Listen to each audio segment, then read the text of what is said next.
E aí, pessoal, hoje nós vamos terminar o estudo de indutores. Vou mostrar para vocês como realizar a leitura, a aferição de forma empírica de um indutor desconhecido. Exatamente, você agora vai entender como os equipamentos, como o indutímetro e etc., conseguem estimar o valor deste componente. Eu sou o engenheiro Josias Martins da Wobsim P&D. Vem comigo depois da vinheta.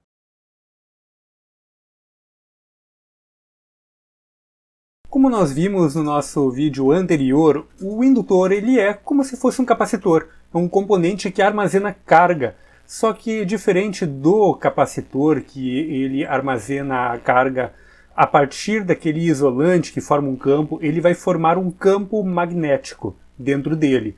Este campo magnético, quando você tem uma situação propícia, vai retornar esta energia armazenada para o circuito.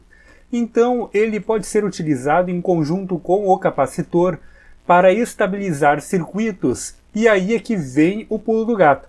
Para a gente conseguir medir qual é a indutância do nosso indutor, nós vamos utilizar um capacitor em paralelo com ele e assim vamos medir a frequência de ressonância, pois os dois, como já falado também no vídeo anterior, eles têm algumas peculiaridades. Enquanto o capacitor ele vai adiantar a corrente, o indutor ele vai atrasar a corrente. Isso vai fazer com que os dois eles entrem em ressonância com o fluxo de cargas entre eles, quando o circuito ele é desligado. Então, para realizarmos a amostragem, para vermos qual é o valor do nosso indutor, nós vamos montar este circuitinho aqui. Teremos um sinal de 10 kHz, onda quadrada, sendo injetado no sistema, passando por um capacitor de desacoplamento. Este capacitor aqui, ele precisa ser bem pequenininho. Vou utilizar um de 3.3 picofarads. Assim, vamos eliminar qualquer nível DC que possa vir da nossa fonte, do nosso gerador de função, e também teremos aqui já uma alta impedância garantida. Eu sei que você pode configurar em muitos geradores de função para que ele esteja configurado em alta impedância, mas isso daqui vai garantir isso para você, ok? Então nós teremos, bem neste nó aqui, o nosso ponto de medição. Vamos colocar um capacitor de 200 picofarads em paralelo com o indutor a ser medido. Este capacitor aqui, ele pode ser alterado conforme a sua necessidade, pois se você diminuir bastante este capacitor, a frequência de ressonância ela tende a aumentar. Se você aumenta muito esse capacitor, a frequência de ressonância ela vai diminuir, o que pode facilitar ou dificultar a sua leitura. Os equipamentos que fazem essa medição de forma automática vão ter um capacitor variável aqui e eles vão procurar uma frequência ótima para aumentar assim a precisão da medição. Nós vamos deixar ele fixo e vocês vão ver que essa frequência então ela vai mudar em relação ao indutor que nós vamos colocar aqui, possibilitando o cálculo. Ok, mas como vamos calcular isso? Vamos utilizar a seguinte equação. A frequência de ressonância vai ser igual a 1 dividido por 2 vezes π vezes a raiz quadrada de LC, onde L é o indutor e C é o capacitor que está em paralelo. Assim, fazendo toda a calculeira aqui para isolar o indutor, nós saímos com este resultado aqui. O indutor vai ser igual a 1 dividido pelo capacitor arbitrado, que está em paralelo com o indutor, vezes 2πf tudo ao quadrado. E aí vamos para o nosso experimento. Vamos tentar descobrir o valor de um indutor. Então aqui está a nossa montagem. Temos aqui o gerador de função, está injetando o sinal bem aqui nessa linha vermelha. Temos aqui o capacitor de 3.3 pico, dois capacitores de 100 picofarads em paralelo com o nosso indutor de 33 microhenries, ok? Esse aqui eu sei qual é o seu valor, né? Está escrito em cima dele.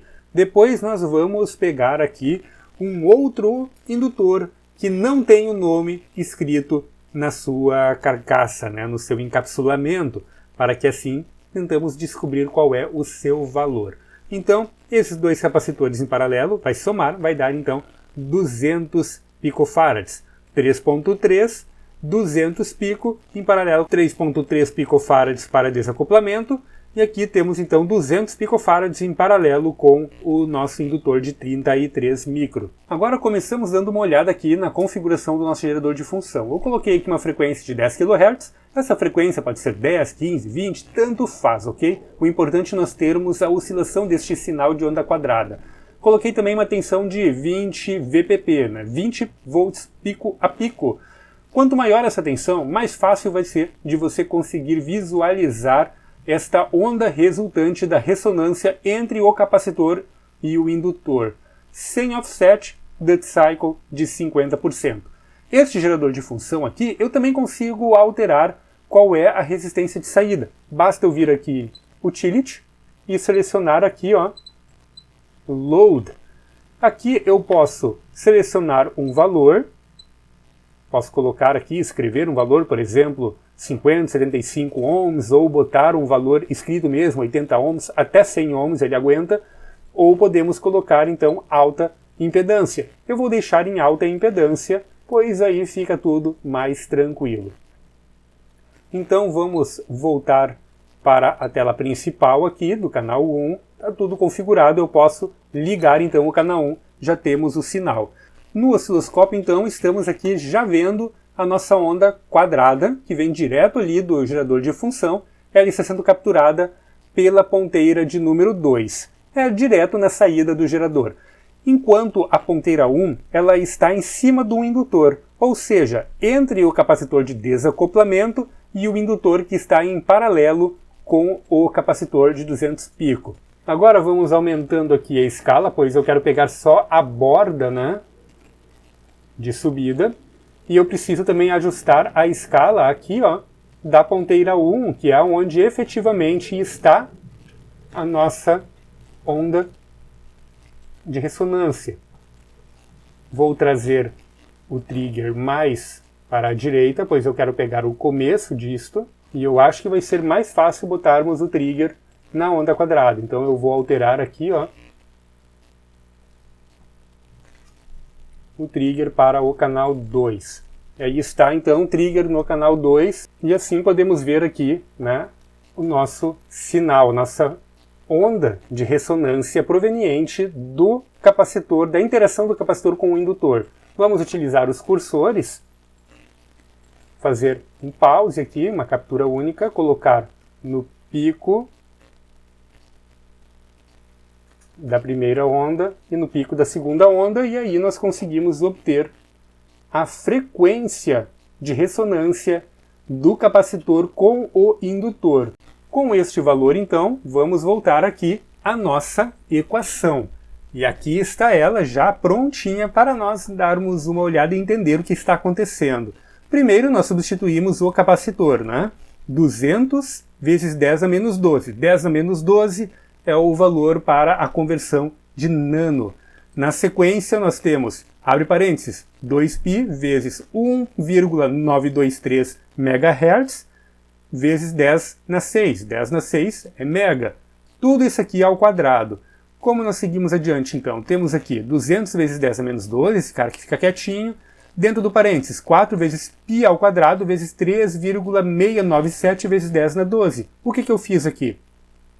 Eu elevei o 2 ao quadrado, π ao quadrado, 1,923 ao quadrado e o 10 na 6 ao quadrado. Quando eu tenho potência elevada numa potência, eu simplesmente multiplico os valores. Então fica 6 vezes 2, que vai dar 12.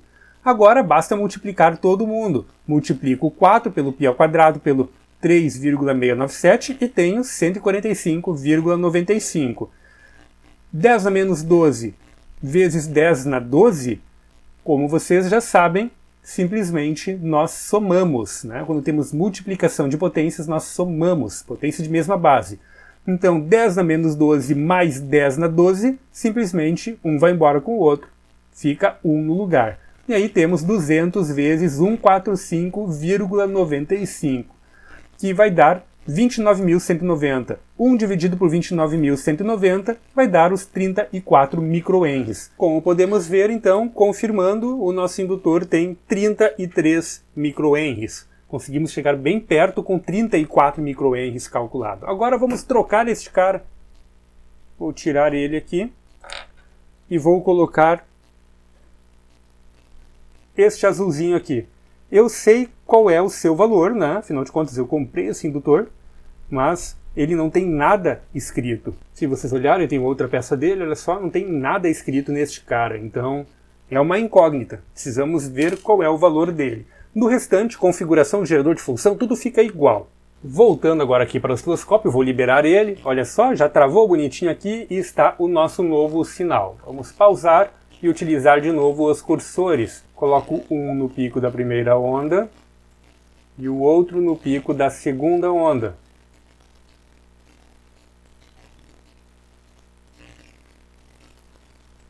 E aí obtemos o valor de 1.042 MHz. Eu não vou refazer todo esse cálculo aqui de novo na mão, né? Tenha dó, você também não deve fazer isso. Aprenda a utilizar, pelo menos, que seja o Excel. Então aqui eu já criei, ó, botei toda a equação aqui dentro da coluna L dessa célula. Aqui ele já está fazendo as multiplicações, né, por 1000 e por 1000 para nós sabermos o resultado em micro. E já tenho aqui também as escalas, né? A frequência nós sabemos que a escala é mega, então é vezes 1 milhão. E temos a escala também do capacitor, que sabemos que é nano, e é 10 na menos 12. Então eu vou colocar aqui a frequência que nós lemos lá, 1,042, e o capacitor que nós colocamos é 200 nano. E vou lá, o resultado, 116 microhenries. Este indutor, por conseguinte, ele tem 100 microhenries. Temos aí um pequeno erro de 16%, vamos dizer assim, mas é o esperado, afinal de contas o sinal ele tem bastante ruído, temos capacitâncias parasitas, e quando nós efetuamos leituras de harmônicas e frequências de ressonância na casa dos megahertz, qualquer farad a mais, qualquer nanofarad a mais já vai alterar este valor. Então ficamos ali muito no limiar do que é possível ser medido com bastante eficiência neste método. Teria então de trocar o conjunto de capacitores. Talvez colocar um capacitor maior, um capacitor ali de 1 nano, 680 pico, algo nesse sentido para conseguirmos ter uma maior precisão nesta leitura. Ok, vamos tentar entender agora o que está acontecendo aqui. Eu vou utilizar o Paint para fazer um monte de anotações. A primeira coisa que nós devemos levar em consideração aqui, ok, é ignorar este capacitor aqui. Este capacitor ele só está sendo utilizado para desacoplar a fonte e ele não vai ter uma interferência direta no que nós estamos enxergando aqui. Então, esqueçamos este capacitor. Vamos lá então. Primeiro definimos o que é o nosso tempo zero. Então, eu vou definir que no tempo zero, a tensão ela é 0 volts. Tempo zero, então, para nós, ele está aqui, ó. Bem nesse ponto aqui do nosso gráfico, 0 volts.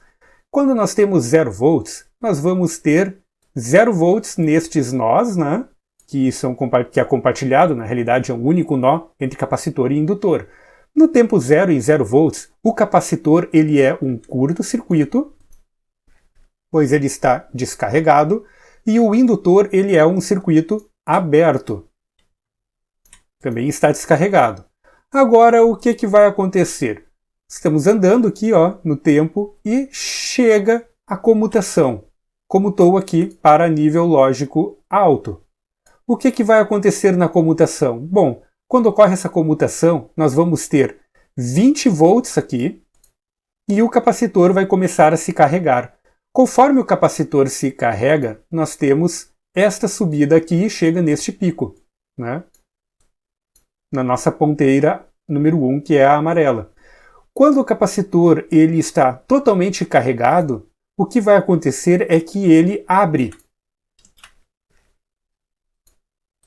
O capacitor abre e nós não temos mais fluxo de corrente através da malha do capacitor, transferindo todo o fluxo de corrente para a malha do indutor. Para cá. Agora o que vai acontecer com o indutor? Ele também vai se carregar, só que o indutor ele é complementar ao capacitor. Quando ele se carrega, ele se torna um curto-circuito. Então vai chegar um momento em que toda a corrente está circulando pelo indutor, né? E o indutor virou um curto. Quando o indutor virou um curto, o que vai rolar aqui? Bom, Se nós tínhamos 20 volts aqui e agora é um curto, né, isto vai a zero. Então vai chegar a 0 volts aqui. E o nosso capacitor ele vai se descarregar através do indutor. Então essa queda aqui para o negativo, né, aqui nós temos uma tensão negativa, pois foi desacoplada a fonte, não temos mais referência com o GND. Ela é então a mistura da carga do indutor com a descarga deste capacitor, quando o indutor tende a se tornar um curto-circuito. E logo em seguida, o que vai acontecer? Bom, o capacitor ele se descarregou. E é justamente neste ponto aqui, ó. O capacitor aqui está descarregado ou parcialmente descarregado, o indutor está carregado ou parcialmente carregado, e o que vai acontecer é um curto-circuito no capacitor. Ele volta a ser um curto, semelhante ao nosso tempo zero.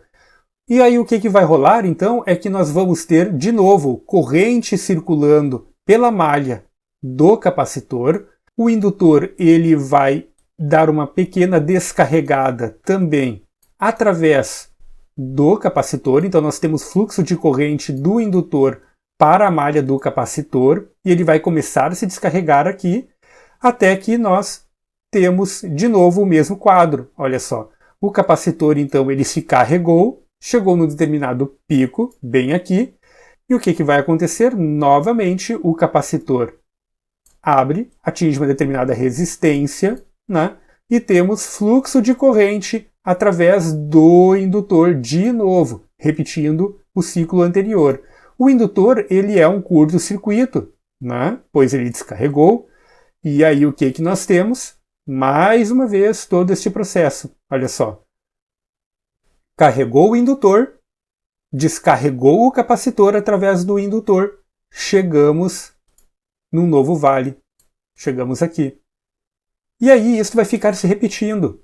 Capacitor descarregado é um curto-circuito, o indutor descarrega através do capacitor, né, pois temos um curto aqui, capacitor carrega de novo, vira um circuito aberto, aí nós temos a carga do indutor, capacitor descarregou, carregamos o capacitor de novo e assim fica fazendo estas ondulações aqui. O que nós estamos enxergando aqui é justamente ciclo de carga do capacitor, carga do indutor com descarga do capacitor, carga do capacitor com descarga do indutor, carga do indutor com descarga do capacitor, carga do capacitor com descarga do indutor.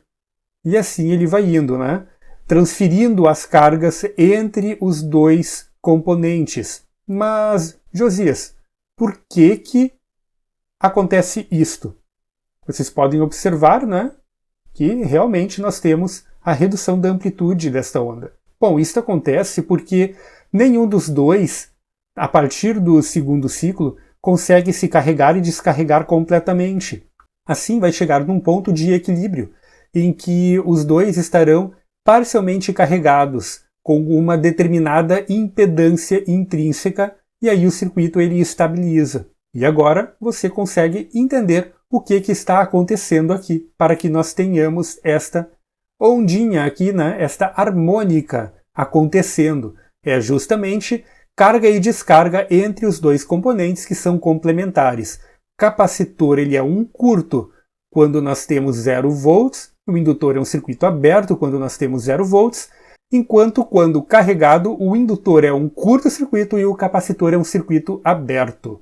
E aí ficam os dois trocando cargas até atingirem a estabilidade e nós tivermos praticamente nenhuma oscilação visível a partir do osciloscópio. E este foi mais um vídeo da nossa série sobre eletrônica geral. Espero que você tenha gostado e já deixado aquele like para ajudar com o crescimento do canal. Afinal de contas, é só assim que a plataforma do YouTube vai entender que vocês gostam dos vídeos para recomendar para mais pessoas. Não esquece também de nos recomendarem nas suas redes sociais.